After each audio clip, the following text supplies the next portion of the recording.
Muli, magandang gabi. Ano ang aabangan natin sa ating buhay at ministeryong Kristiyano ngayong gabing ito?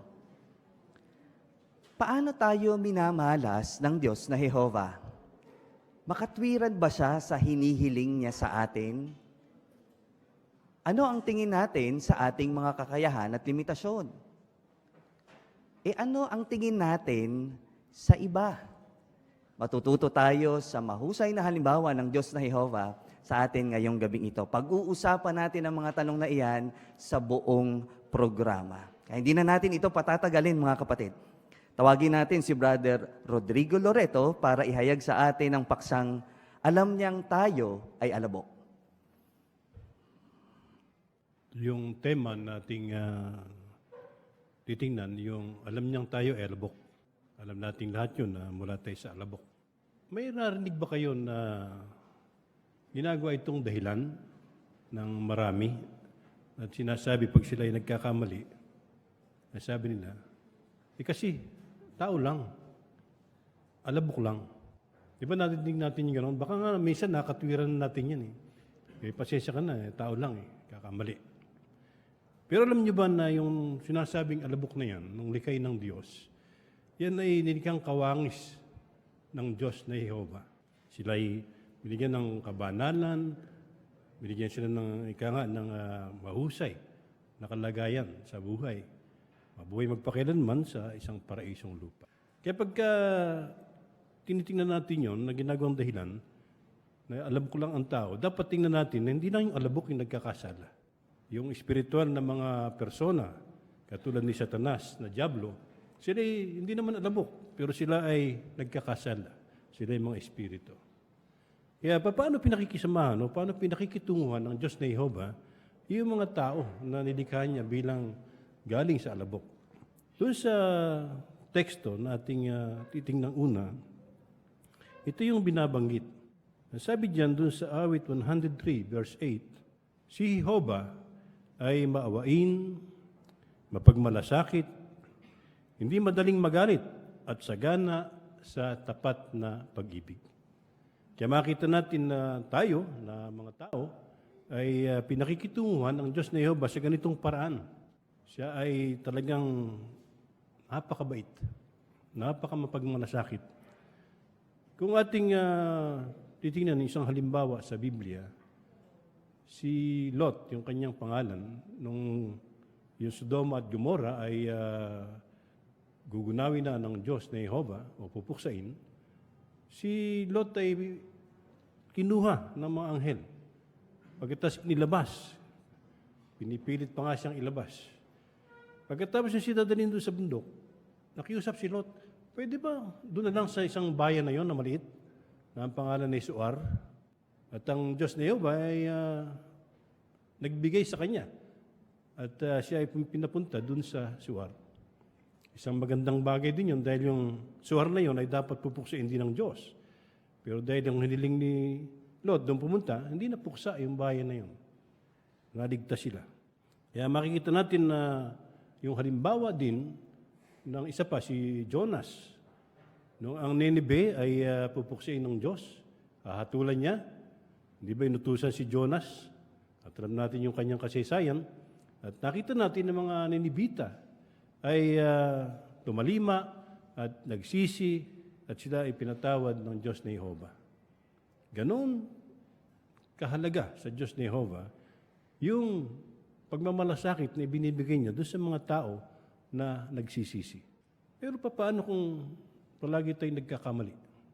Itatakwil na ba tayo ng Diyos na Jehova? Kung ating bibigyang pansin yung isang teksto sa awit 103 verse 9, ito yung binanggit. Hindi niya patuloy na aalalahanin ng mga pagkakamali natin at hindi siya maghihinanakit magpakailanman. Hindi niya tayo pinaparusahan ayon sa mga kasalanan natin at hindi niya tayo ginagantihan ayon sa nararapat sa mga pagkakamali natin. Ano ipinapakita sa atin dito ng katangian ng Diyos na Jehova? Ang sabi niya, hindi na alalahanin yung mga pagkakamali natin. Yun yung mga pagkakamali na hiningin natin ng buong pusong kapatawaran sa Diyos na Jehovah. Sa ibang teksto ay nilalagay niya sa kanyang likuran. Hindi niya yung tinitingnan pa. Pag tiningnan ka niya, hindi isang makasalanan, kundi kung yung nagsisi, tinitingnan ka niya isang bago sa harapan niya. Kaya makikita natin na yung ating mga kasalanan noon, hindi na natin masyadong binibigyan pa yun ng pag-alaala na parang nagpapalungkot pa sa atin. Ang Diyos ni Jehovah nga, nilimot na yun. Baka kayo hindi pa nakakalimot sa mga pagkakamali niyo noon. Pero ang Diyos ni Jehovah, pinatawad tayo, at ang sabi, hindi na niya yun aalalahanin pa.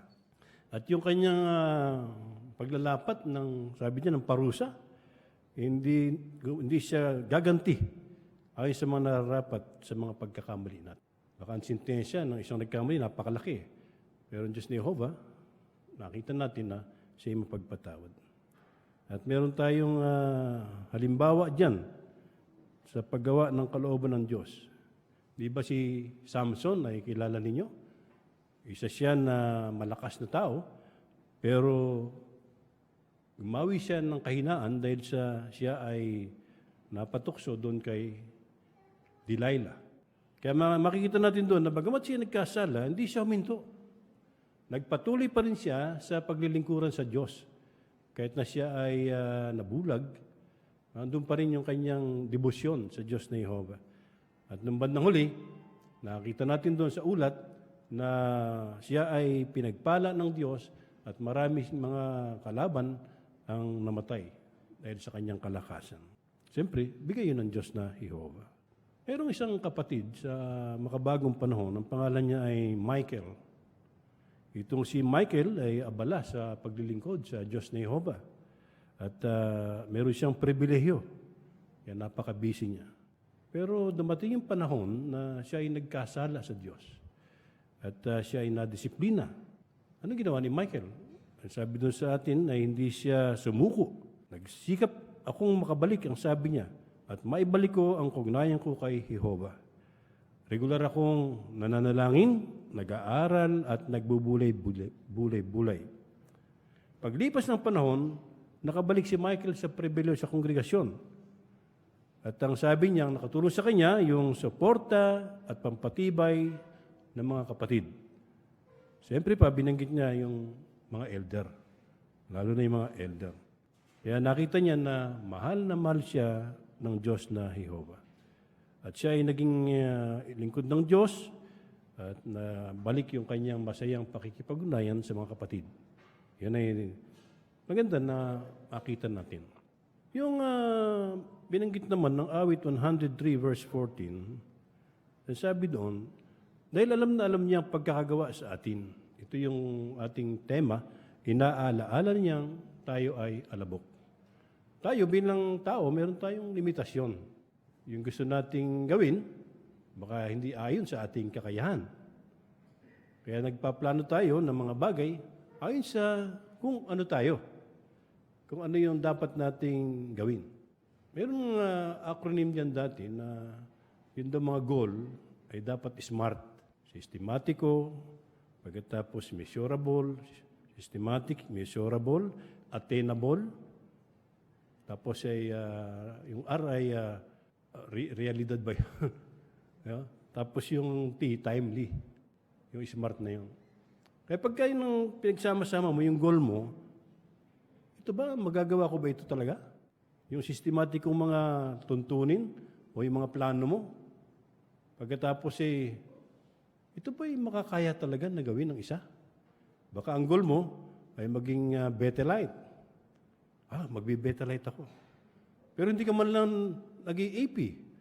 Hindi ka man lang nag-RP. Ano kaya magiging Bethelite? Ang hirap Kasi may mga panuntunan, mga kwalifikasyon na binibigyang pansin. Baka naman ang gusto mo maging CEO, pero hindi ka naman nag-a-apply para sa SKE.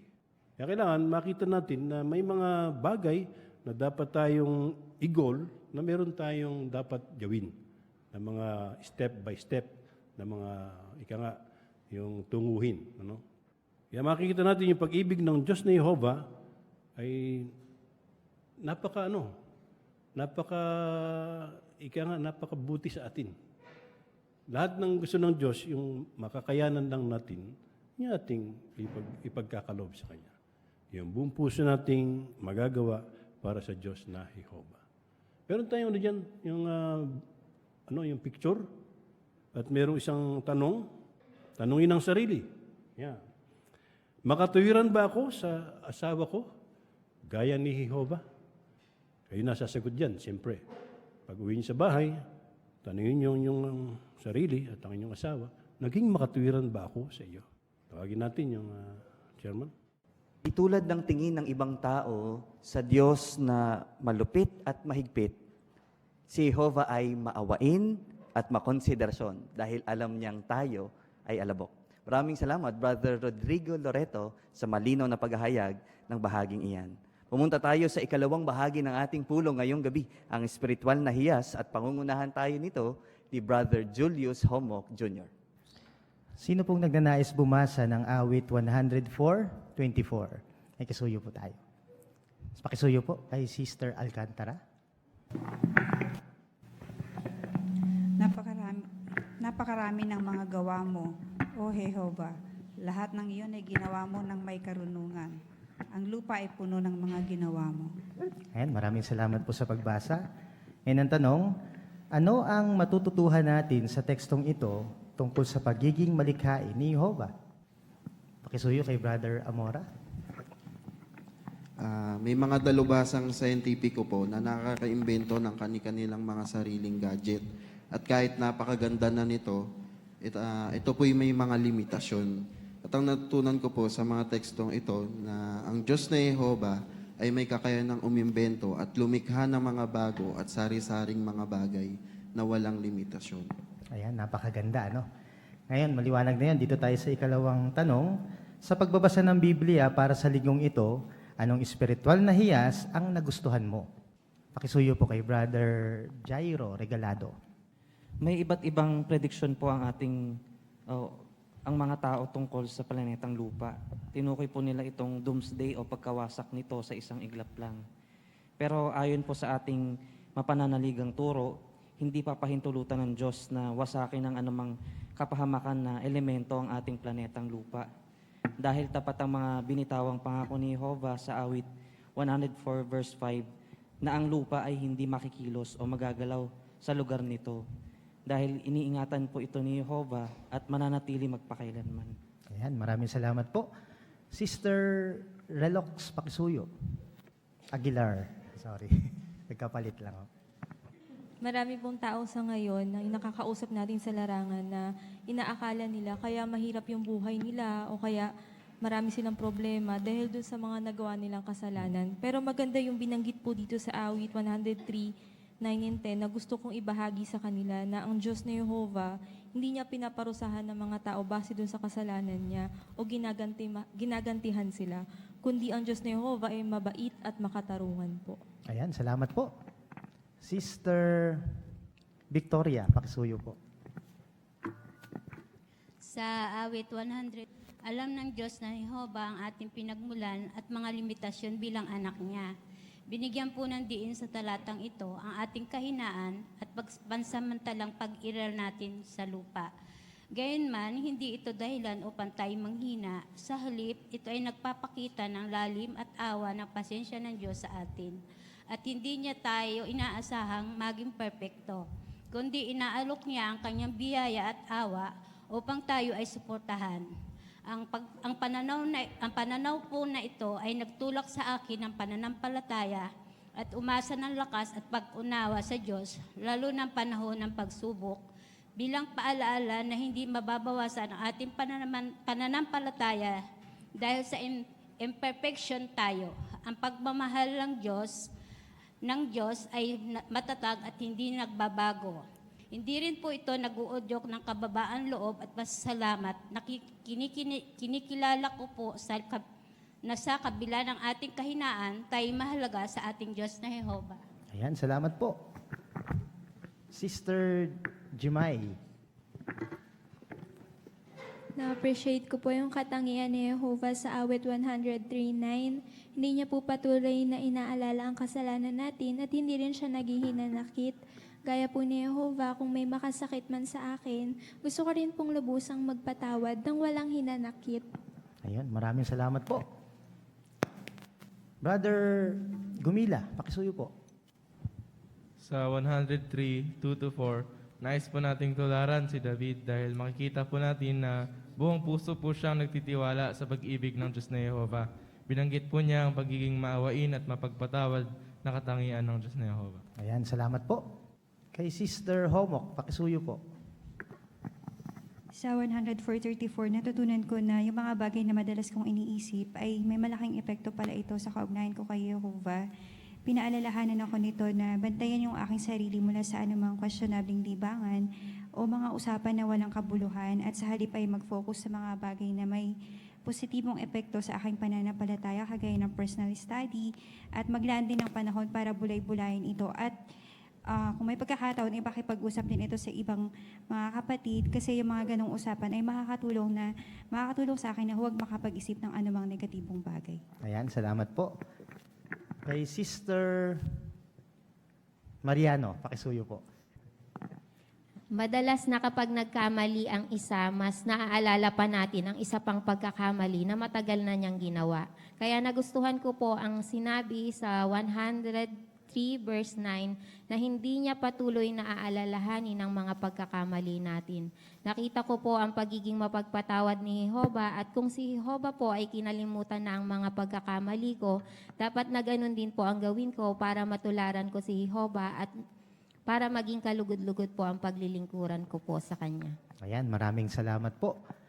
Kay Sister Gumila, pakisuyo po. Nagustuhan ko rin ang 104, 24 at 35. Marami tayong dahilan para purihin ang Diyos na Jehovah dahil sa kanyang kagilag-lalas na mga gawa ng paglalang. Nagbibigay ito ng maraming bagay na dapat kong pag-isipan. At kapag binubulay-bulay ko ang lahat ng mga ginawa niya at mga gagawin pa lang, mas lalo ko pang papurihan ang Diyos na Jehovah. Ayan, maraming salamat po. Pakisuyo po, dun sa may likuran, sa may mother's room, si Sister Carlos, pakisuyo po. Sa awit 104:2 and 3, nilarawan ng salmista si Jehovah bilang isa na nadaramtan ng dangal dahil sa kanyang kahangahangang kakayahan sa paglalang. Kitang-kita ko po sa kanyang mga gawa ang dangal at karilagan ng di nakikita at makapangyarihan sa lahat ng may lalang, gaya ng mga bituin, planeta, solar system at ang planetang lupa. At nakita ko rin na napaka-organisado rin ang kanyang pagkakadesenyo sa lahat ng bagay. Kaya napapakilos pa ako nito na lubusang purihin ang kanyang dakilang pangalan. Ayan, maraming salamat po. Kay Sister Igama, pakisuyo po. Sa 103:5, itinulad tayo ni Jehovah na sa isang agila. Ang buhay na ibinigay ni Jehovah ay dipos ng kasiyahan at kagalakan. At ang pagkaalam natin ng katotohanan ay isang kayamanang walang kapantay na kagalakan. Napapagod din tayo at nahihirapan kapag nangangaral tayo, pero binibigyan tayo ni Jehovah ng panibagong lakas tulad ng isang agila na may malalakas na pakpak. Kaya malaking pasasalamat ko kay Jehovah na hanggang sa ngayon pinaglalaanan pa ako ng dinamikong lakas upang may isagawa ko ang katapatan na sa pagmiministeryo araw-araw kahit ako ay may edad na. Ayan, salamat po. Ano pa po? Kay Sister Ongking ko, pakisuyo po.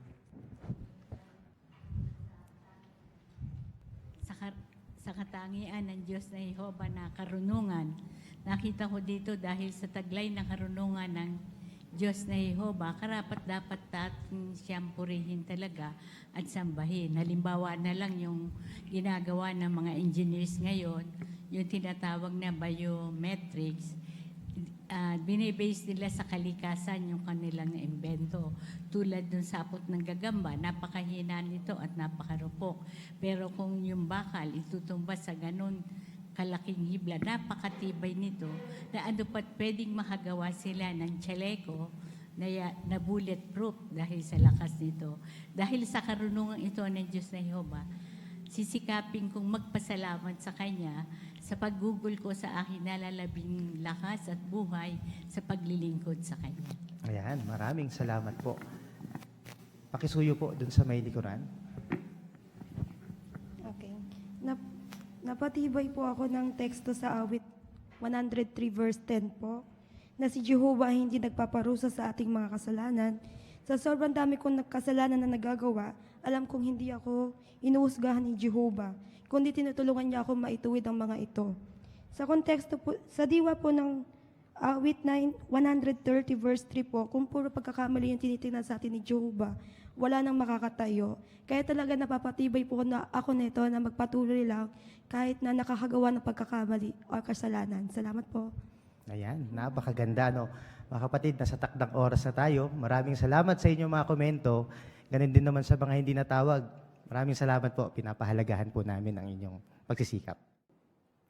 Maraming salamat, Brother Julius Homok Jr. sa pangunguna sa amin sa bahaging espiritual na hiyas. Dumako tayo sa ikatlong bahagi ng ating pagpupulong at ito ay ang pagbabasa ng Biblia. Ang babasahin sa atin ngayong gabi ay awit 104 verses 1 to 24. Babasahin ito sa atin ni Brother Kent Gamboa. Pupurihin ko si Jehovah. O Jehovah na aking Diyos, napakadakila mo.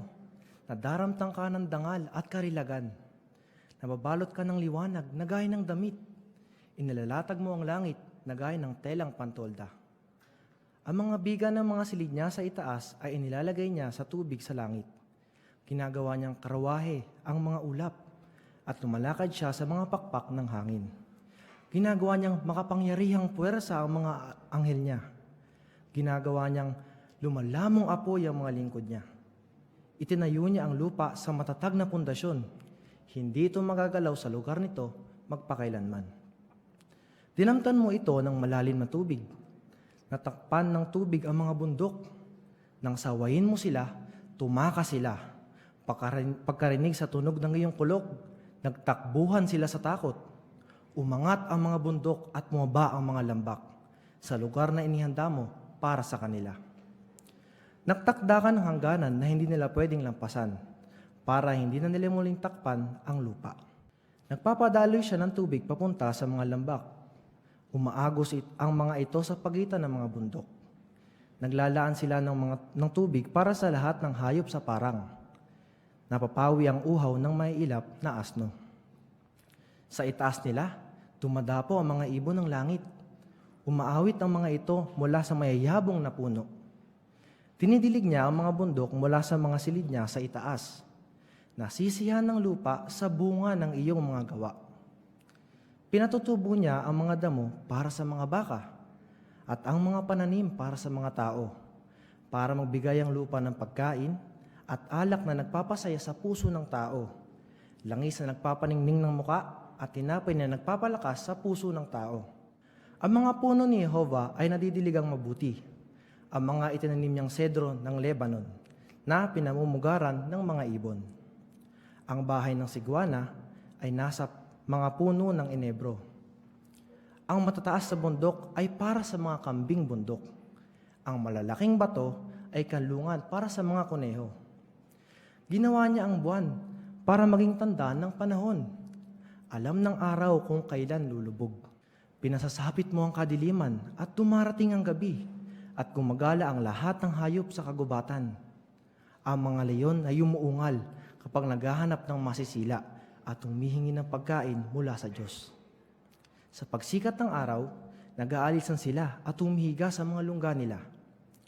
Ang tao ay pumupunta sa trabaho niya at nagpapagal hanggang gabi. Napakarami ng mga gawa mo, O Jehovah. Lahat ng iyon ay ginawa mo ng may karunungan. Ang lupa ay puno ng mga ginawa mo. Maraming salamat, Brother Kent Gamboa, sa iyong mahusay na paghahanda at pagsisikap na basahin sa amin ang awit 104 verses 1 hanggang 24. Tinitignan natin siya sa Aralin 11. Ano yun? Sigla. Paano ba maipapakita sa tamang antas ang sigla? Ang isa doon ay yung gawing buhay ang pahayag o ang presentasyon mo. Paano magiging buhay? Binanggit ng brochure, magsalita ng masigla. Check, nakita natin yon kay Ken. Ang ganda nga ng boses niya, no? Parang sa termino suabe, no? Yung kanyang boses. No? Ang sarap pakinggan. Kaya naipakita niya na ang pagbasa niya ay buhay ang kanyang presentasyon ay mahusay. Pero pansinin niyo mga kapatid, may binanggit doon sa tip. Huwag gamitin ng paulit-ulit ang isang kumpas para hindi doon mapunta ang atensyon ng tagapakinig. Ibagay sa sinasabi mo ang iyong kumpas. Maging masigla, lalo na kung itinuturo mo ang pangunahing mga punto at hinihimok ang mga tagapakinig na gawin ng isang bagay. Huwag sobrahan ang sigla sa buong pahayag mo o presentasyon para hindi mapagod ang mga tagapakinig. Muli, maraming salamat, Brother Ken Gamboa, sa iyong pagsisikap. Pumunta tayo sa bahaging maging mahusay sa ministeryo. Pagpapasimula ng pakikipag-usap. Panonoorin natin kung papaano ba ang epektibong pampublikong pagpapatotoo. Gagampanan ito sa atin ni Sister Sandra Amora kasama si Sister Jamaica Mendoza.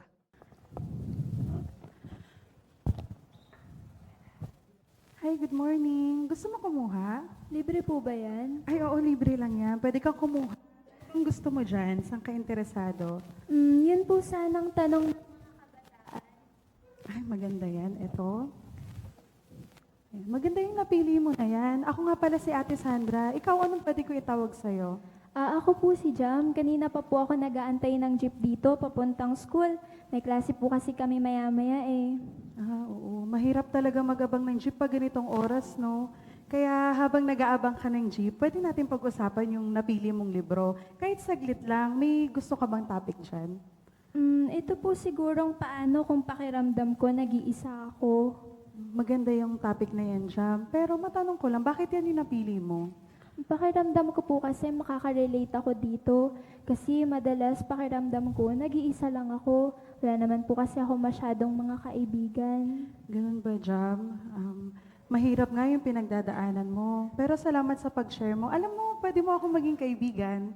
Salamat, ate, ah. Kasi pansin ko lang na parang ang lungkot ng buhay ko. Naiintindihan kita, Jam. Alam mo, minsan naramdaman ko na rin yan, lalo nung teenager ako. Pero alam mo ba na nakatulong sa akin yung libro na yan? Paano po? Ayun, pakita ko sa'yo, Jam. Sige. Ayan. Dito sa chapter 9, sa napili mo, sabi dito, hadlang 1, mababang tingin sa sarili. Mungkahing solusyon, sabi, tignan yung mabubuti mong katangian. Tapos, may teksto dito sa 2 Korinto 11:6. Pwede mo bang pakibasa?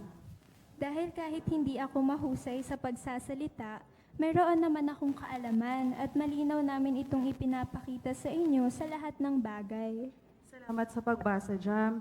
Sabi sa teksto, pwede mo palang tignan kung saan ka mahusay. Pwede mo tignan yung mga talento mo o mabubuting katangian mo. Tapos, pwede mo isulat dito sa notes dito. Para kapag nakakaramdam ka ng pwede mo siyang balikan. Ganda po pala nito, ate. Salamat, ah.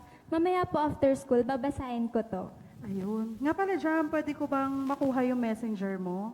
Para makamusta rin kita, tapos pwede na pag-usapan natin sa topic na yan. Sige po, ito po yung messenger ko.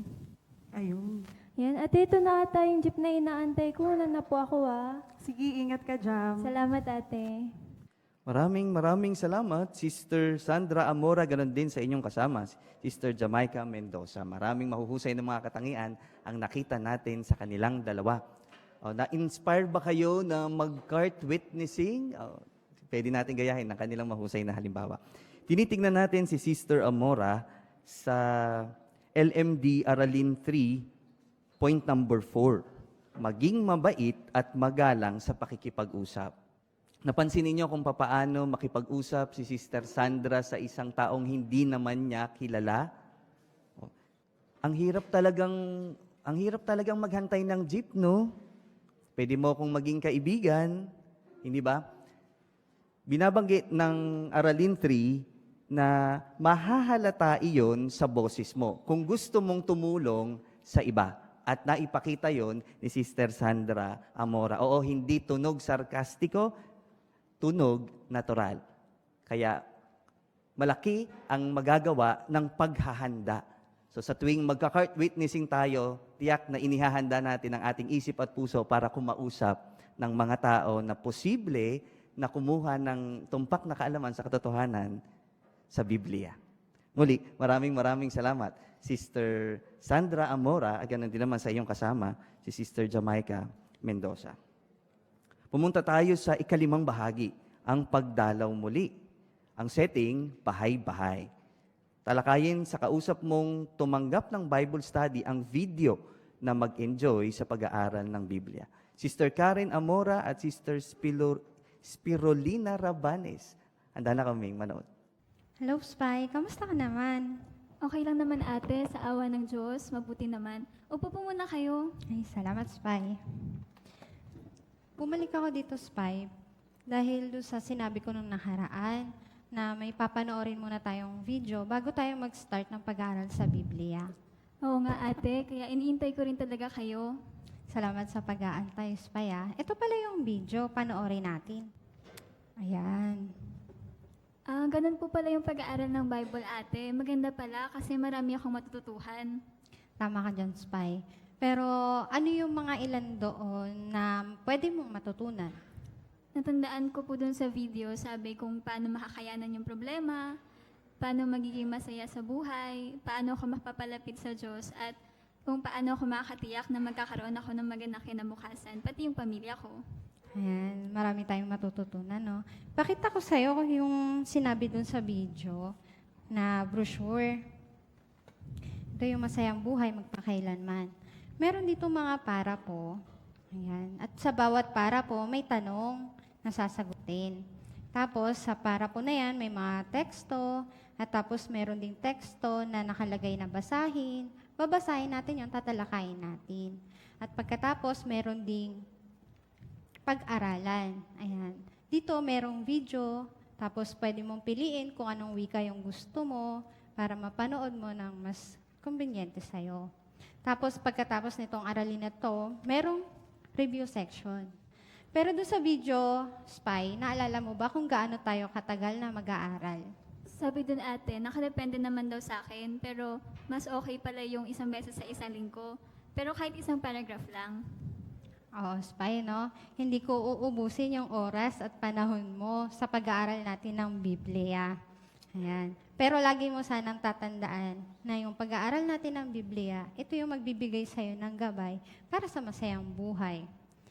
Kaya, may gusto ka bang subukan ngayon?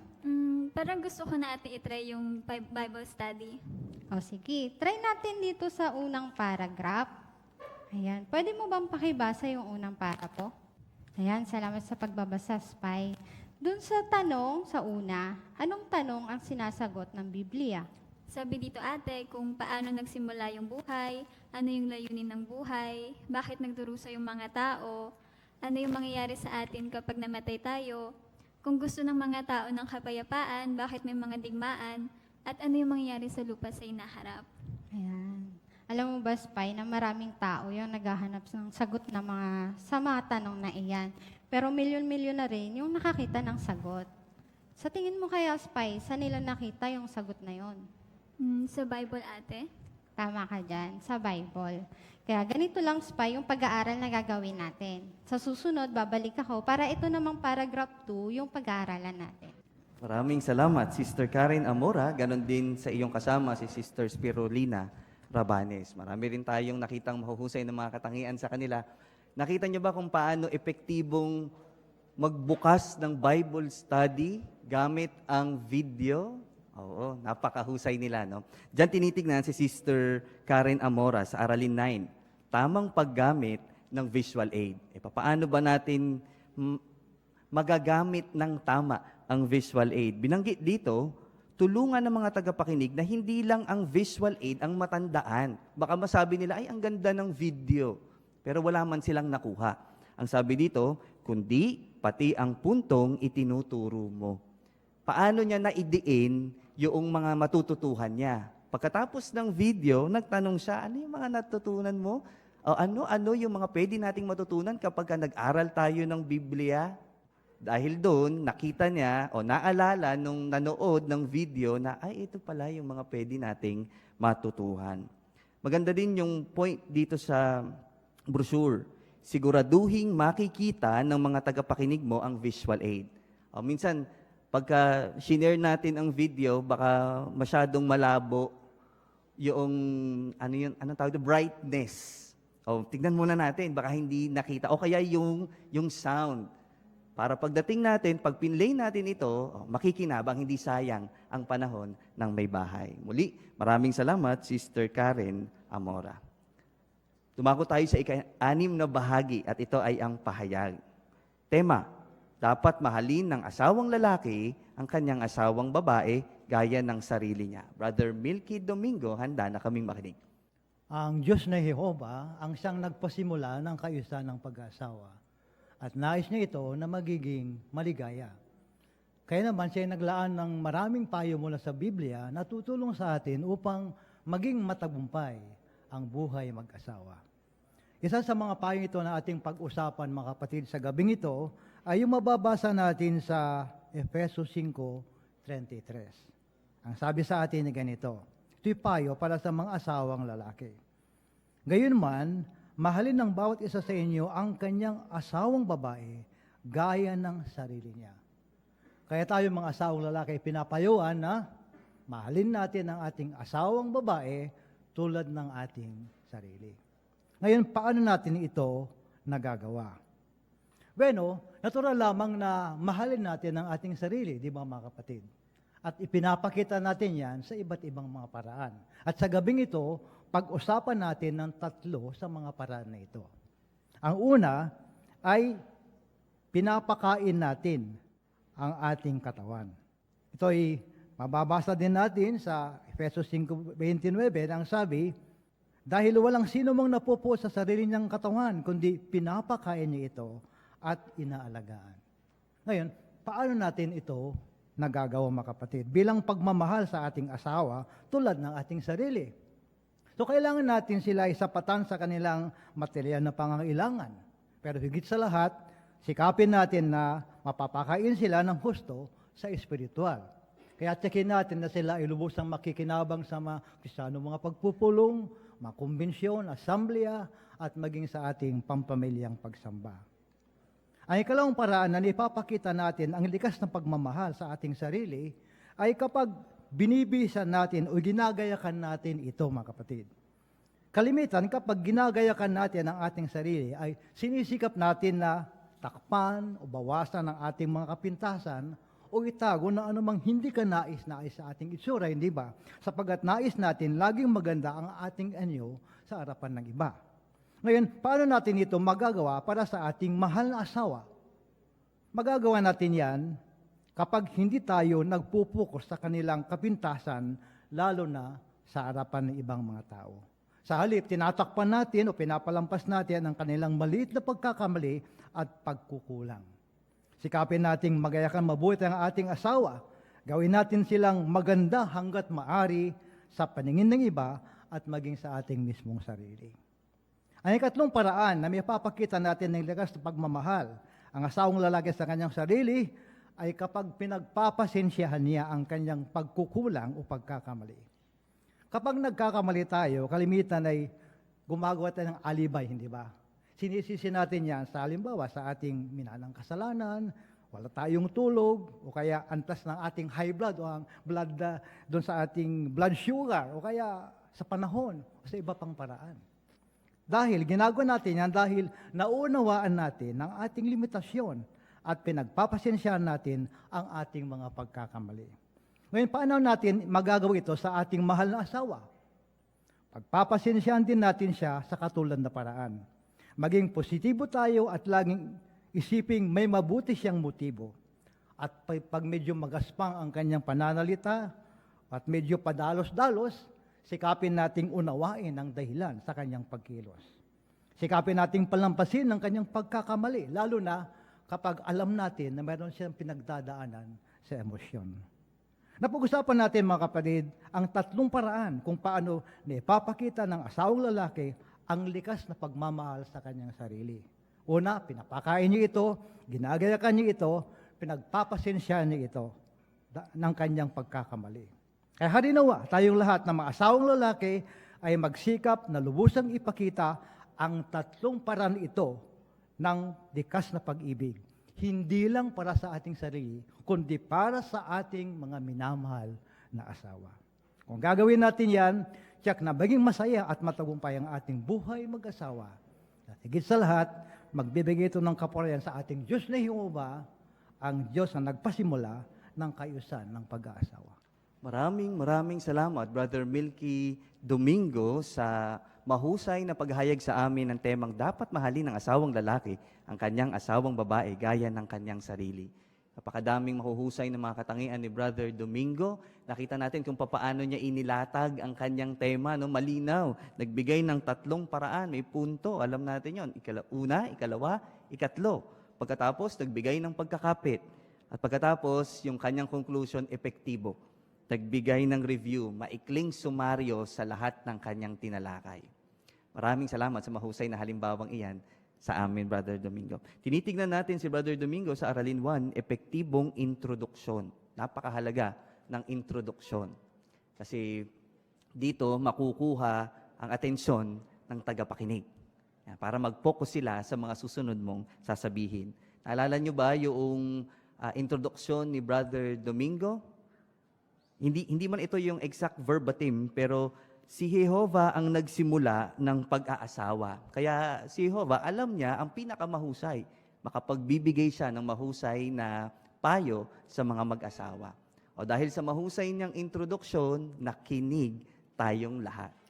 Brother Melchizedek Domingo, maraming salamat sa inyong mahusay na pagganap. Gusto niyo bang pasalamatan, mga kapatid, ang lahat ng naghanda ng kanilang mga bahagi ngayong gabi? Pumunta tayo sa huling bahagi ng ating pulong, ang pamumuhay bilang Kristiyano. Pero bago natin marinig ang ikapitong bahagi, inaanyayahan ko kayo kung nasa inyong kalagayan, sama-sama nating awitin ang song number 44. Song number 44, Panalangin ng Nanghihina. Ito ay hango sa awit 4:1. Pakisuyo ng himig. Tatawagin natin si Brother Cerces Felicitas para iharap sa atin ang bahaging, alam mo ba ang limitasyon mo? Ay, maling-mali talaga. Nakakahiya. Minsan ba mga kapatid ay nadama nyo rin yung ganong kalagayan? Ibig sabihin ay totoo na kapag ganon nadadama natin ay alam natin na mayroon tayong limitasyon o di kasakdalan. Ganon din ang salmista. Nung nadama niya na mayroon siyang di kasakdalan, pero anong nadama ni Jehovah nung mas lalo siyang lumapit sa Diyos na Jehovah? Doon sa awit 73:28, si Jehovah ay masaya kapag ginagawa natin yung ating buong makakaya na paglingkuran siya, at tayo din, masaya din tayo na naglilingkod kay Jehovah. Pero baka mag-alala tayo at madismaya tayo na minsan hindi natin alam yung ating limitasyon. Ano yung gagawin natin? Meron tayong papanoorin na video, may kinalaman sa paksang mas maraming magagawa kung makatwiran tayo sa inasahan natin. Habang pinapanood natin itong video ito mga kapatid, tingnan natin kung ano yung matutuhan natin sa sister na naging makatwiran siya at alam niya yung kanyang limitasyon. Nakakahiya. Mali yata yung sinagot ko. Hindi. Galing mo nga eh. Seryoso. Naiinis talaga ako sa sarili ko. Napapatibay ako. Kaya kapag...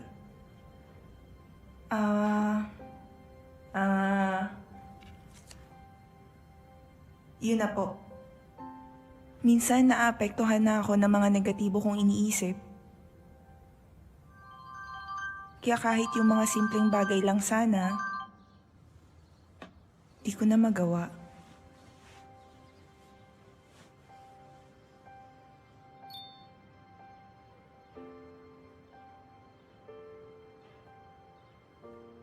Ano yung sa tingin mong dahilan ba't mo yan nararamdaman? Di ko po alam. Siguro po kasi iniisip ko yung SKE. Tingin ko po kapag naabot ko na yun, magiging okay na ako. Okay. Basa tayo ng teksto. Baka makatulong to. Okay po. Hindi naman nila sinabing huwag akong mag-apply ng SKE. Pero ang payo nila, subukan ko daw munang paglabanan yung negatibo kong kaisipan. Ginawa ko agad yun. Kung magpo-focus ako sa goal ko,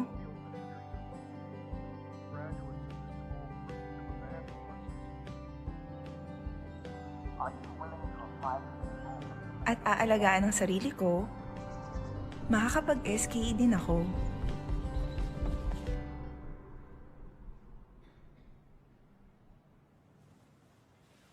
Pero, nasobrahan yata ang focus ko.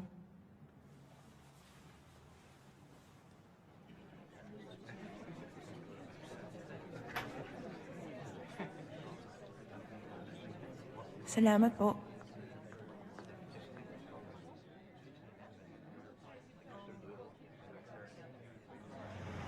Kamusta? Tama naman sila. Baka hindi ko pa kayang mag-SKE. Ah, okay. Yaan mo, makakapag-SKE ka rin. Ginawa ko naman ng lahat. Ano bang mali sa akin? Di naman sa ganon. Baka kailangan lang talaga ng panahon. Oo nga. Nga pala, may study ako kay Lily bukas. Pwede ka bang sumama? Sige. Gusto ko magpabautismo. Pero, di ko alam. Pag tinitignan ko kayo, di ko alam kung kaya kong gawin yung...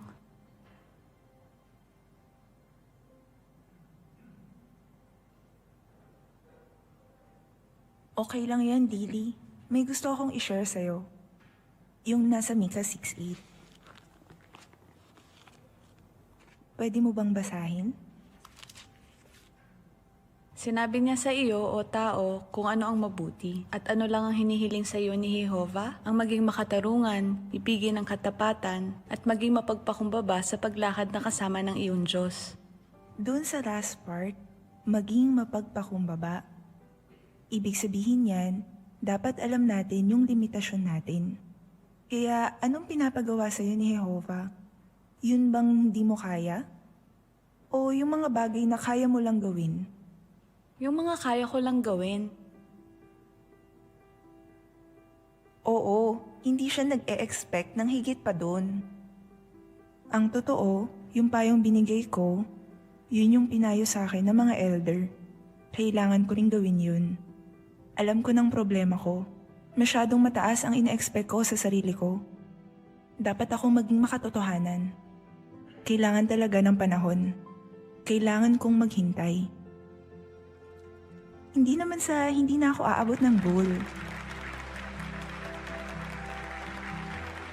Nag-focus muna ako sa mga kaya kong gawin ngayon. Gaya ng pagtulong sa iba na kapareho ng naranasan ko, at ipakita sa kanila kung gaano sila kahalaga kay Jehovah.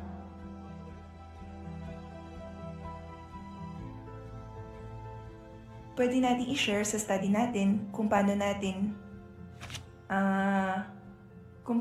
napagtagumpayan ang isang hamon. At syempre, dapat din tayo Ngayon, mas marami na akong nagagawa para kay Jehovah kasi makatwiran na ako sa inaasahan ko sa sarili ko.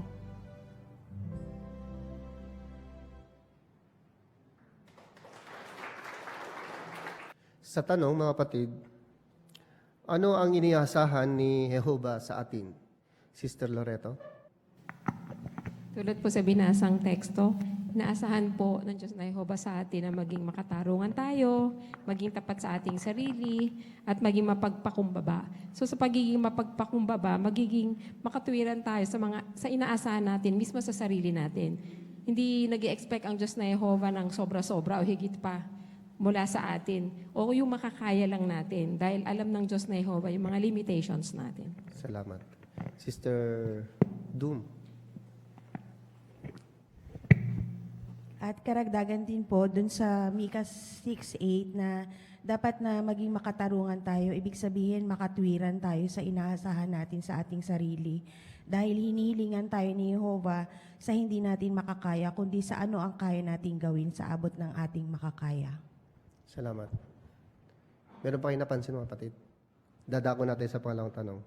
Anong nakatulong sa isang sister na hindi masyadong mag-alala sa pag-abot ng goal niya? Sister Aguilar. Nakatulong po sa kanya yung payo ng mga elder, gayon din yung kaibigan niya na baka may tamang panahon para sa pag-SKE. Kaya nakatulong sa kanya yun na mag-focus muna dun sa mga short-term goal kung ano pa yung kaya niya sa ngayon. Salamat. Anong napansin niyo mga kapatid? Saan siya nag-focus? Sister Homok? Doon lang po muna doon sa kaya niyang gawin, kagaya ng pagtulong sa iba, kagaya nung pareho ng naranasan niya. Ayun. Kaya binibigyan na tayo ng tips mga kapatid, no? Ngayon, ano yung gagawin natin o pwede natin gawin para malaman ang ating limitasyon? Tingnan natin yung 4 na bullet na nandito. Ang tanong, bakit kailangan nating iwasan na ikumpara ang ating sarili sa iba? Ay, Brother Domingo. Kasi magkakaibang ating kalagayan. Halimbawa, yung edad natin, yung kalagayan natin sa pamilya, yung responsibility natin, o yung physical na health natin, katawan natin. Kaya huwag natin ikumpara. At lalo na sapagkat alam natin ng hiniling namin ni Jehovah, yung buong makakaya natin, yung buong puso, hindi naman yung quantity yung ating pinag-usapan dito. Okay. Salamat. Sa pangalawang bullet, nakita niyo mga kapatid na huwag matakot na sumubok ng mga bagong bagay. Anong ibig sabihin nito? Sister Aguilar. Sabi po dito, pwede nating subukan yung isang paraan ng paglilingkod na akala mo nung una hindi mo kaya. Gaya po ng pag-seldom work o kaya yung sa card witnessing, baka pwedeng itry din po yun. Ayun. Ano bang pakinabang ng mga kapatid? Kapag di natatakot na sumubok ng bagong bagay, anong pakinabang? Brother Rabanes. Kapag meron tayong mga bagong bagay na nasubukan at natutunan, kapag nagbago ang kasalukuyang panahon sa ating kasalukuyang ang panahon na nandun ka, gumagalaw, pag nagbago yun, meron ka kaagad na magawa, na may naihanda ka ng mga bagong bagay, bagaman di mo na gawa yun noon, pero nung nagbago ang panahon, hindi ka na natatakot kasi may alam ka na. Ayun. Salamat. Ginamit yung Malakyas 3:10. Ano napansin niyo mga kapatid? Sister Homok? Maganda po ito kasi kapag natatakot tayong subukan yung isang bagong bagay, ang sabi po ni Jehovah sa Malakyas 3:10, subukin ninyo ako sa bagay na ito. Tingnan ninyo kung hindi ko buksan sa inyo ang mga pintuan ng langit at ibuhos sa inyo ang pagpapala hanggang sa wala ng kakulangan. Yung pagsisikap po natin na gawin yung bagong bagay, tiyak na nakikita po ito ni Jehovah at tutulungan niya tayo at bibigyan po ng pagpapala. Salamat. Meron pa kayong napansin dyan mga kapatid? Sister Oligino? Yung pakinabang po, kaayon din ng binanggit na teksto. For example po, baka takot po tayong magpasukin ang pagpapioneer, baka hindi natin kayanin. Pero kapag nandun na po tayo, masasabi natin na sulit po yung ginawa natin kahit may takot tayo. At kapag nandun na po tayo, baka po masabi natin, sana noon ko pa ito ginawa. Salamat. Bakit mahalaga na mag-set muna ng short-term goal? Sister Moyo. Para malaman natin kung talagang maabot natin yung tungihin na yun. Halimbawa, mag-auxiliary pioneer muna ng ilang taon. Pagkatapos, subukang mag-regular pioneer ng kailangan mong mag-auxiliary pioneer muna ng ilang buwan. At pagkatapos, subukang mag-regular pioneer ng 1 taon. At kapag nakita natin hindi natin kayang mag-regular pioneer kahit 1 taon lang, magiging mas masaya pa rin tayo kasi naabot natin yung short-term goal. Kaya pinapakita ng Ecclesiastes 6:9 na para maging masaya tayo, dapat na mag-focus sa mga tunguhin na posible talaga nating maabot. Salamat. Kung ano yung makatotohanan, no? Na kaya nating abutin. Ngayon, pang-4 na bullet, sabi dito, bakit mahalaga na mag-adjust tayo? Sister Tuason.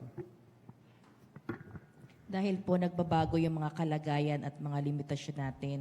Kaya pag-isipan kung kailangan o pwede natin i-adjust yung mga goal natin. Salamat. Meron pa kayong may dagdag doon mga kapatid? Okay, kung wala na, natutuhan natin mga kapatid na kilalanin natin ang ating limitasyon. No?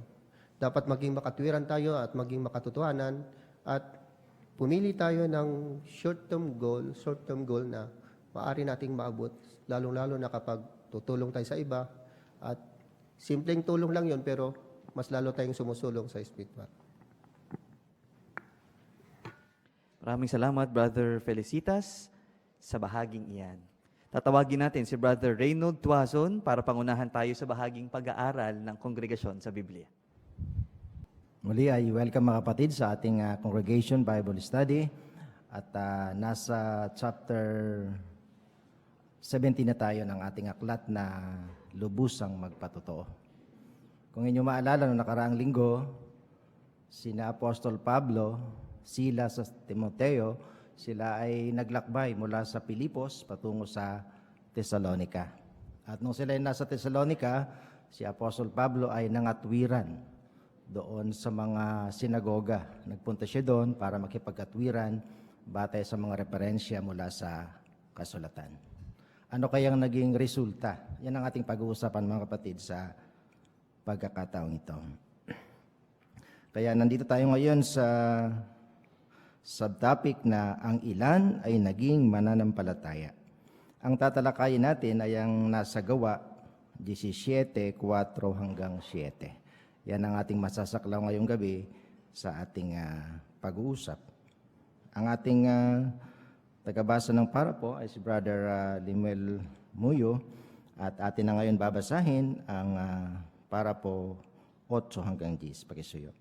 Napatunayan na ni Pablo ang katotohanan ng mga salita ni Jesus. Ang alipin ay hindi mas dakila kaysa sa Panginoon niya. Kung pinag-usig nila ako, pag-uusigin din nila kayo. Kung sinunod nila ang mga sinabi ko, susundin din nila ang sa inyo. Sa Thessalonica, gayon nga ang naging tugon ng kay Pablo. May tumanggap sa mensahe, pero mayroon ding sumalansang. Tungkol sa mga tumanggap, sumulat si Lucas.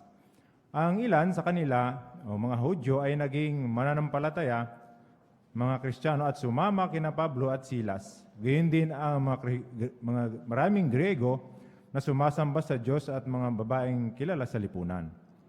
Tiyak na tuwang-tuwa ang mga bagong alagad na ito nang maunawaan nila ang tungkol sa kahulugan ng kasulatan. Bagaman natuwa ang ilan sa mga mensahe ni Pablo, nagngit-ngit naman sa galit ang iba. Ang ilan sa mga Hudyo sa Thessalonica ay nainggit kay Pablo dahil maraming Grego ang tumanggap sa kanyang mensahe na ituro na ng mga Hudyong iyon sa mga Gregong Hintil ang Hebreyong kasulatan dahil porsigido silang gawing mga prosilitang Hudyo ang mga ito. Kaya para sa kanila, pag-aari na nila ang mga Gregong ito. Pero hito't mukhang sinusulot ni Pablo ang mga Gregong iyon at doon pa mismo sa sinagoga. Nagpuputok ang butsi ng mga Hudyong iyon, wika nga. Sinabi ni Lucas, ang sumunod na nangyari. Nainggit ang mga Hudyo kaya tinawag nila ang ilang masasamang lalaki na nakatambay sa pamilihan para bumuo ng grupo ng mang-uumog at magpasimula sila ng gulo sa lungsod. Sinalakay nila ang bahay ni Jason para ilabas sina Pablo at sila sa mga mang-uumog. Nang hindi nila makita ang mga ito, kinaladkad nila si Jason at ang ilang kapatid papunta sa mga tagapamahala ng lungsod at isinisigaw nila. Nakarating na rito ang mga lalaking nanggugulo sa lahat ng lugar at tinanggap sila ni Jason sa bahay niya. Nagre-rebelde sila sa mga batas ni Caesar dahil sinasabi nilang may ibang hari, si Jesus. Paano naapektuhan ng pang-uumog na ito si Pablo at ang kanyang mga kasama? Ang unang tanong natin mga kapatid ay ano-ano ang naging tugon ng mga taga-Thessalonica sa mabuting balita? May dalawang pagtugon. Banggitin lang yung isa. Sister Abrisa, pakisuyo. May tumanggap po sa mensahe. Ayun, salamat sa tuwirang sagot. At yung ikalawa, pakisuyo, tabi ni Sarah. May sumalansang po. Ayun, may sumalansang. Dalawang klase, At doon sa una, sino yung mga tumugon? Brother Domingo, pakisuyo. Binanggit doon sa Gawa 17:4 na ilan sa mga Hudyo ay naging mananampalataya at sumama kina Pablo at Silas at gayon din binanggit na Maraming Grego ang sumamba sa Diyos at mga babaeng kilala sa lipunan. Ayan, kaya maraming tumagon din sa Thessalonica doon sa pangangaral ni pakikipag-usap ni Pablo doon sa mga sinagoga. No? At anong nadama ng mga tumugon na ito? Sister Felicitas, Armenia. Tuwang-tuwa nga po sila dahil sa naunawaan nila ang tunay na kahulugan ng kasulatan. Ayan, salamat. Ngayon, doon sa ating tanong sa letter B, bakit nainggit kay Pablo ang ilang Hudyo? Ano yung ilang mga dahilan? Bigyan ng isa, Brother Homok, Giovanni. Kasi yung mga Gregong Hintil na to ay naturuan na nila sa Hebreyong kasulatan. So parang ang dating sa kanila, pag-aari na nila yung mga yon. Pero dahil sa tumanggap ito doon sa turo ni pinangaral ni Pablo, ang dating sa kanila, sinulot ni Pablo yung mga Gregong Hintil na to. Okay, salamat. Meron ba kayong idadagdag doon na punto? Brother King ko, pag-isuyo. Kung tutusin, parang lalabas doon, sa amin na dapat yan tapos pumatok, inggitan talaga. Saka marami nakikinig. So, parang napansin na mas mahusay sila, kaya kinaingitan sila. Ayan. Kaya sabi yung salita ay nagpuputok yung kanilang botse, no? Sa Ingles ay galit na galit sila, no? Yung ginamit na salita. Ngayon, sa letter C, ang tanong ay, ano ang ginawa ng mga salansang na Hudyo dahil doon? Sister Doom, pag-isuyo. Dahil sa labis na nainggit yung mga Hudyo, nagsama po sila ng mga masasamang lalaki mula sa pamilihan at bumuo po sila ng pangkat ng mang-uumog at nagsimula sila sa gulo ng lungsod. At doon po sinalakay po nila yung bahay ni Jason para ilabas sina Pablo at sila sa mga mang-uumog. Ayun, yun ang sumunod na nangyari, ano? Dahil sa galit yung mga Hudyo, yun ang ginawa nila. Meron pala mga tambay doon sa palengke, ano? Yun ang ginamit bilang mga mang-uumog. Ano?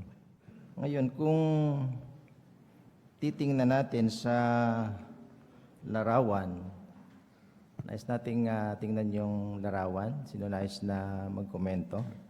Brother King ko, pag-isuyo po. Kita sa Jason, tumanggap sa mga kina Pablo at Silas. Tapos makita natin doon sa bandang unahan na pinapatakas na si Pablo at saka si Silas ng mga dalawang kapatid. Samantalang itong parang hinaharang nila, inaabalan lang muna nila para makatakas sila. Pero gaya na makita natin sa pangyayari, dahil hindi nila mahuli si Pablo at saka si Silas, itong si Jason ang kanilang kinaladkad. Okay, salamat po. At saan dinala si Jason? Kasi hindi nila mahuli sila Pablo at Silas. Saan sila dinala? Sister Loreto, pakisuyo. Kinaladkad nga po si Jason kasama ng ilang kapatid doon mismo sa tagapamahala ng lungsod. At doon sumisigaw pa sila na nakarating doon ang mga lalaki ng gugulo sa lahat ng lugar. Sinabi nila na tinanggap sila ni Jason sa bahay niya. Tapos sinabi pa na nagre-rebelde sila sa mga batas ni Cesar. Kaya, kasi si Cesar ang pinakahari na pinuno, ay sinabi nila may ibang hari. Yun ay si Jesus. Kaya lalo silang nagalit. Ayan. Kaya si Jason yung napagbunto na ng galit. Ano? Kasi hindi na nakita sina Apostol Pablo. Okay? Tungo tayo dito mga kapatid sa para po 11. Pakisuyo. Nakakatakot ang pagsalakay ng mga manguumog para itong rumaragas ang ilog na hindi makontrol. Ito ang ginamit ng mga Hudyo para mawala sa kanilang landas sina Pablo at Silas. Matapos ang gulo sa lungsod, sinikap ng mga Hudyo na kumbinsihin ang mga tagapamahala na ang dalawang ito ay nakagawa ng mabigat na kasalanan. Una, sinabi nilang si Pablo raw at ang kanya mga kasamang tagapaghayag ng kaharian ang nanggugulo sa lahat ng lugar. Gayong hindi naman sina Pablo ang naging dahilan ng pagkakagulo sa Thessalonica. Mas mabigat ang ikalawang paratang. Ikinatwiran ng mga Hudyo na ang mga misyonero ay may ipinapakilalang ibang hari, si Jesus. At ito'y paglabag sa batas ng emperador. Paano natin pwede ilarawan yung pang-uumog na yon? Ano yung pagkalarawan? Brother Alcantara, pakisuyo po. Ay bilang paglalarawan, sinabi nilang si Pablo raw at ang kanyang mga kasamang tagapagpayag ng Quran ay nanggugulo sa lahat ng lugar. Yun din ang sina Pablo ang naging dahilan ng pagkagulo sa Thessalonica. Okay, salamat po. Sister De La Cruz, Roda, pakisuyo. Binanggit po na para itong rumaragas ang ilog na hindi makontrol. Ayan, kaya marami sila, no? Parang rumaragas ang ilog. Ano? Nakakatakot yung sitwasyon na yun. Ngayon, tungo tayo sa ating tanong, ano ang paratang kay Pablo at sa mga kasama niyang tagapaghayag ng kaharian?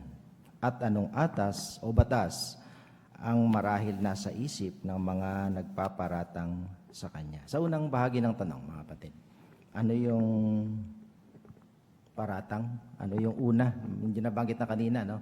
Next nating idiin uli. Pakisuyo. Sister Awaaw. Pinaratangan po sila na nanggugulo sa lahat ng lugar. Ayun, yun ang unang paratang. At yung ikalawa na paratang, si Brother Banghilista.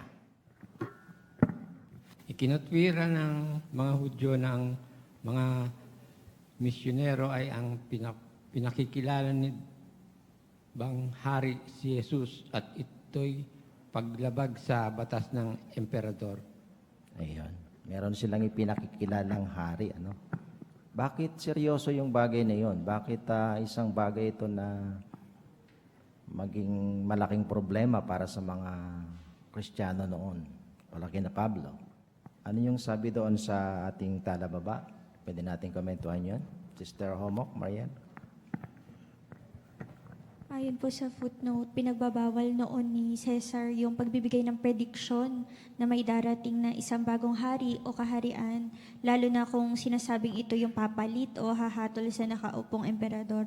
At maaaring pinalabas po ng mga kaaway ni Pablo na paglabag sa batas yung mensahe ni Pablo. Ayan. Kaya isang bagay na ano yun, no? Seryosong bagay yun. Anong batas ang marahil nasa isip ng mga nagpaparatang sa kanya? Mr. Tuason. Yung batas po ni Cesar o batas ng emperador. Ayan. Ayan ang kanilang niisip na batas, ano? Okay, nakita natin yung paratang sa kanila. Dalawang bagay yun. Yan, tingnan natin mga kapatid itong nasa kahon na ang tema ay ang mga Caesar at ang aklat ng mga gawa. Basahin natin yung mga para po dito, pakisuyo. Ang lahat ng pangyayaring nakaulat sa aklat ng mga gawa at sa buong Kristiyanong Gregong kasulatan ay naganap sa mga lupaing sakop ng imperyo ng Roma. Kaya ang emperador ng Roma ang pinakamataas na otoridad. Siya ang tinutukoy ng mga Hudyong taga-Thessalonica nang banggitin nila ang tungkol sa mga batas ni Caesar. Ang ulat ng mga gawa ay sumasaklaw sa panahon ng pamamahala ng apat na emperador, sina Tiberio, Gayo, Claudio I at Nero. Si Tiberio ang unang emperador noong panahon ng ministeryo ni Jesus at noong unang mga taon ng Kongregasyong Kristiyano. Noong nililitis si Jesus, si Tiberio ang tinutukoy ng mga Hudyo nang isigaw nila, "Kapag pinalaya mo ang taong iyan, hindi ka kaibigan ni Caesar. Wala kaming ibang hari kundi si Caesar."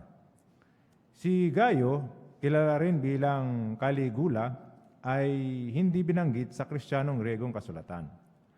Si Claudio ay 2 ulit na binanggit sa aklat ng mga gawa.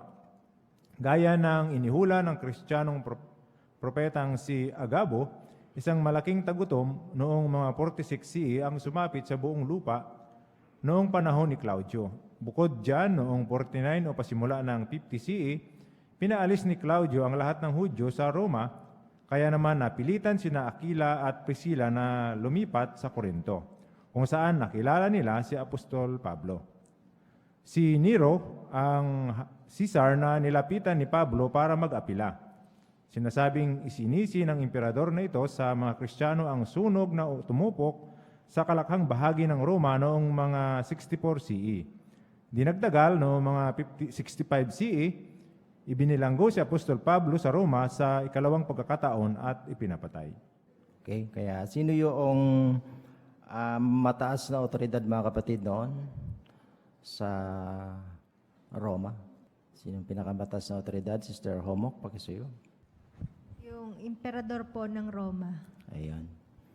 At anong tawag doon sa gawa? 17:7. Nakahawig din yung kahulugan nito. Brother Moran, pakisuyo.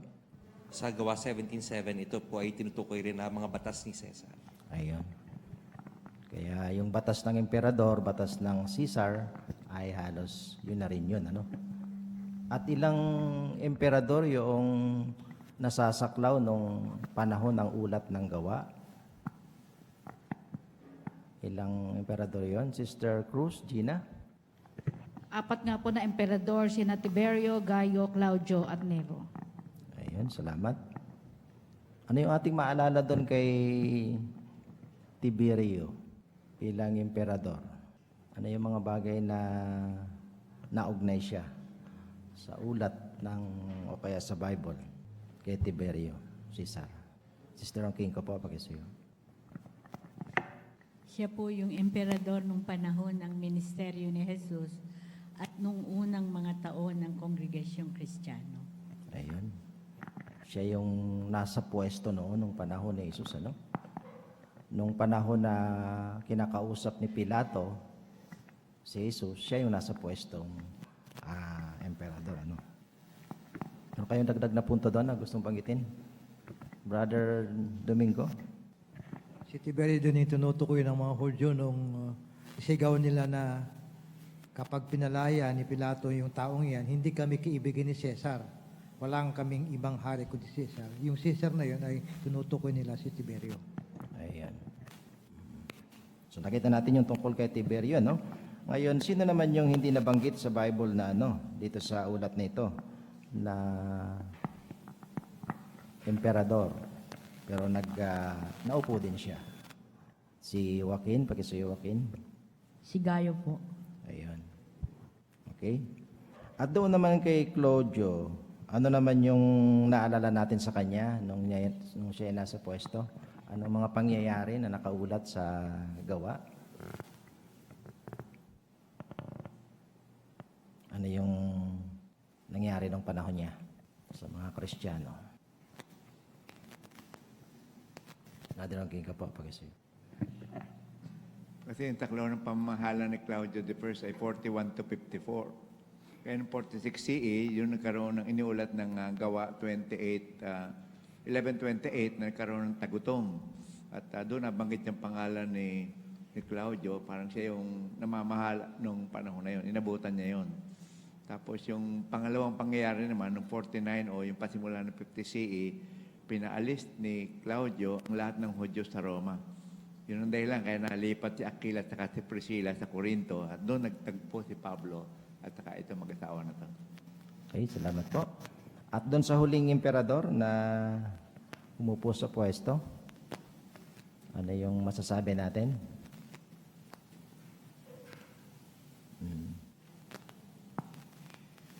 Ano naman yung ginawa niya?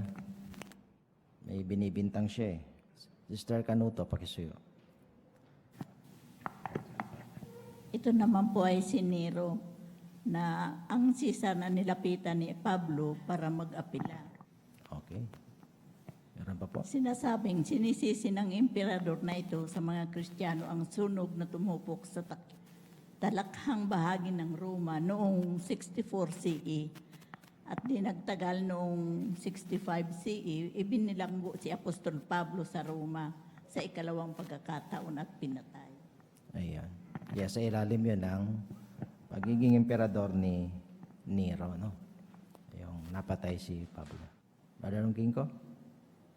Ito yung pinagbintang ng Kristiyano na actual siya yun eh. Kaya meron tayong makalan anong isa na Nero. Kasi nga related to si Jerome Tapos Roma, namahala siya. Pinangalan yun ang history yung kinaipangalan yung brand na yun doon sa CD burner. Ayun, kaya doon pa nanggaling yung pangalan ito, mapatid. Okay, sa CD burner. Okay, meron tayong bagong ideya doon. Okay, ito ang mga emperador na nabanggit sa ulat ng mga gawa o kaya nabanggit sa Bible. Ngayon, balikan natin mga kapatid yung paragraph 12. Basahin natin yung para po, pakisuyo. Maalala natin ito rin ang paratang ng mga leader ng relihiyon kay Jesus. Sinabi nila kay Pilato, inililigaw ng taong ito ang mga kababayan namin at sinasabing siya ang Kristo na hari. Maaring sa takot na isipin ng emperador na kinukonsinti ni Pilato ang malaking kataksilang ito sa bayan, sinang-ayunan niya ang pagpatay kay Jesus. Posibleng ikapahamak din ng mga Kristiyano sa Tesalonika ang mga paratang sa kanila. Ganito ang sinabi ng isang referensyang akda. Napakapanganib ng kinakaharap nila dahil pahiwatig pa lang ng pagtataksil sa mga emperador ay kadalasan ang nangangahulugan ng kamatayan para sa akusado. Magtatagumpay kaya ang napakasamang pakanang ito? Maraming salamat, Brother Moyos, sa pagbasa ng mga para po. At bago sa ating tanong mga kapatid, ano yung naalala natin sa paratang na ito kay kina Pablo? Parang meron pang naunang pangyayari. Ano yung naalala natin? Sister Felicitas. Yun pong paratang ng mga leader ng relihiyon kay Jesus po. Ayun. Salamat. Ano yung pinaratang nila kay Jesus? Bilang pagdiriin lang? Yung pinaratang nila? Sister Loretta, pakisuyo. Yung pong nakaulat sa Lucas 23:2, binanggit ni Pilato na inililigaw ng taong ito. Binanggit nila kay Pilato na inililigaw ng taong ito ang mga kababayan natin. At sinasabi pa niya na siya yung Kristo na hari. At yun ang ayaw mismo nung tagapamahalang yun. Ayan. Kaya kahawig, ano? Kaya sa tanong natin, bakit posibleng ikapahamak ng mga Kristiyano sa Tesalonika ang paratang sa kanila? Sister Homok, Mariel. Ayon po sa reference, yung pahiwatig pa lang ng pagtataksil sa mga emperador, kadalasan ng nangangahulugan ng kamatayan para sa... Kaya posible po talagang ikapahamak ng mga Kristiyano sa Tesalonika yung paratang sa kanila. Ayan. Kahit pahiwatig pa lang, ano? Brother Kingo? Nakita natin dito yung pakinabang natin sa pagre-research na ginagawa ng tapat at matalinong alipin. Hindi natin alam yung background information nito na gaya na kinumento kanina. Kaya pala isang posibleng dahilan kaya pinapatay ni Pilato si Jesus dahil sa baka sa mabaling sa kanya yung siyang papalit na hari, lalabas dapat si Cesar ang hari lang mababeltahan siya. Tapos dito naman din, gaya ng isang referensya rin, na mapanganib yung sitwasyon na yun. So mas naintindihan natin yung kalagayan ng mga kapatid dun sa kasong ito dahil sa mga background information na tinuturo sa atin. Research na ginagawa ng tapat at matalinong alipin. Salamat po sa dagdag ng mga puntong yan. Kaya nakita natin ano yung mga pangyayaring yon na paratang kina Pablo. Kaya ang tanong dito sa magtatagumpay kaya ang mga napakasamang pakanang ito? Ayan, ating abangan yan sa susunod. Balik tayo sa chairman.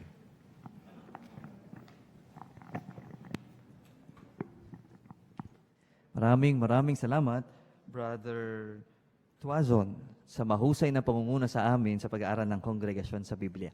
Dito natatapos ang ating pagpupulong ngayong gabing ito. Bago tayo maghiwa-hiwalay, ano ba ang ibabaon natin? Mag-review tayo sandali. Napakamakatwiran ng Diyos na Jehovah. Bakit natin nasabi? Kasi isinasaalang-alang niya ang ating kayarian na tayo ay alabok. Kaya, hindi siya hihiling ng bagay na hindi natin kayang ibigay. E ano ang epekto nito dapat sa atin? Oo, dapat maging malinaw sa atin ano ba ang ating limitasyon. Kasi pag alam natin ang ating limitasyon, hindi tayo masisiraan ng loob. At makikita natin, madami pa tayong pwedeng magawa sa loob ng organisasyon ng Diyos na Jehovah. At dapat din tayo maging makatwiran sa iba dahil magre-resulta ito ng kapayapaan. Sa bahaging spiritual na hiyas, na-highlight yung napakaraming magagandang katangian ng Diyos na Jehovah. Makatarungan, hindi naghihinanakit, mapagpatawad, organisado, tagapaglaan, karunungan. Maraming salamat po. Ilan lang yan, hindi ko na nabanggit yung iba pang mga komento, pero maraming salamat po sa inyong mahuhusay na paghahanda. Oo, madami tayong dahilan para purihin ang Diyos na Jehovah. Gusto nating pasalamatan din ang mahuhusay nating mga kapatid na naghanda. Ibinigay ang kanilang buong pagsisikap para gampanan ang kanilang mga atas. Gusto niyo ba silang pasalamatan, mga kapatid? Ano ang aabangan natin sa susunod na linggo? Kapag si Jehovah ang nakipagtipan, hinding-hindi niya iyon kalilimutan. Pag-uusapan din natin ang isang paraan para maipakita natin ang pag-ibig sa Panginoong Hesus at ganoon din sa Diyos na Jehovah sa pamamagitan ng mga donasyon. At tiyak na makikinabang tayong muli sa susunod, kaya naman tiyak na kailangan din nating maghanda. Huwag kayong mawawala sa susunod na linggo. Dito natatapos ang ating mga pagpupulong, kaya marapat lamang na pasalamatan natin ang Diyos na Jehovah.